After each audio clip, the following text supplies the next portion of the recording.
Altına elektriğe.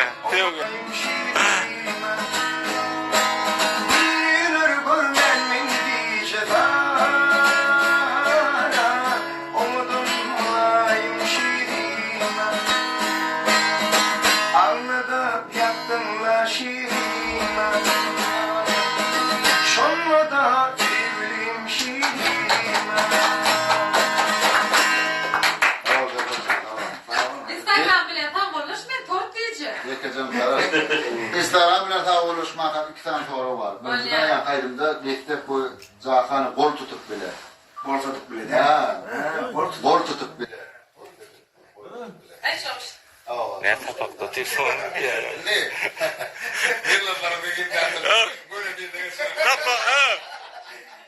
Tapakta telefon mu diyorlar? Tapakta telefon mu diyorlar?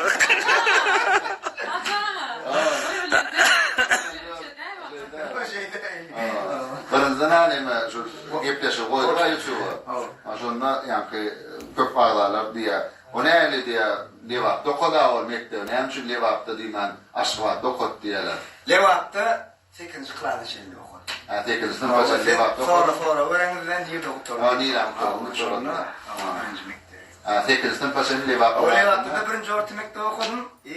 Karabey Kulü Tram'da. O Karabey Kulü Tram'da 1. orta mektebini beğendi de. Ne yapmış? Aksendik yok Fehmet. Aktivit'in Erfay. Ha.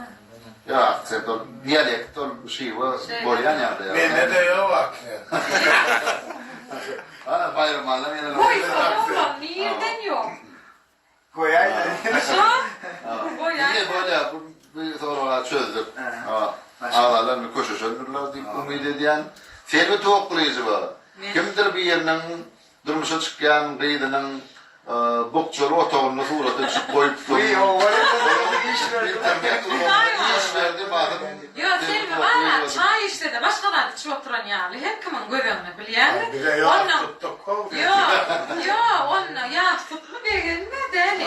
Onunla ilanı keramet deyiptirler. Kim biliyor belki batım açılacaktır. Ya da bu bir şey yok. Ya şu surat değil mi Bilemem. düştüm? Yok ben o suratı dostumun kıyıcıydın durumsa çıkardık sonra düştüm. Uleyli koyayım beni koyacak dövür şeyle dövür dedim uleyli. Onu ben bırak ettim alıp götürüyorlar ne biliyorlar ha. Ben üç tarafım sıyık koyayım. İlanı keramet diye. Bir kudayla tozda şahatlarına diye. İnşallah. Hani Instagram'ın esası ağlarları köpsüm talip yaşlar, yurdumun içindeki yukarı okucalarını okuyanlarım var, yurdumun taşını okuyup görenlerim var. Taşını okuyanlara da, içini okuyanlara da okullarını uluslarını vardı ve diğer beştinler. Ondan sonra taşarı yurtlarda okuyup ya da işlep gören vatandaşlarımız var. Allah'can olurum.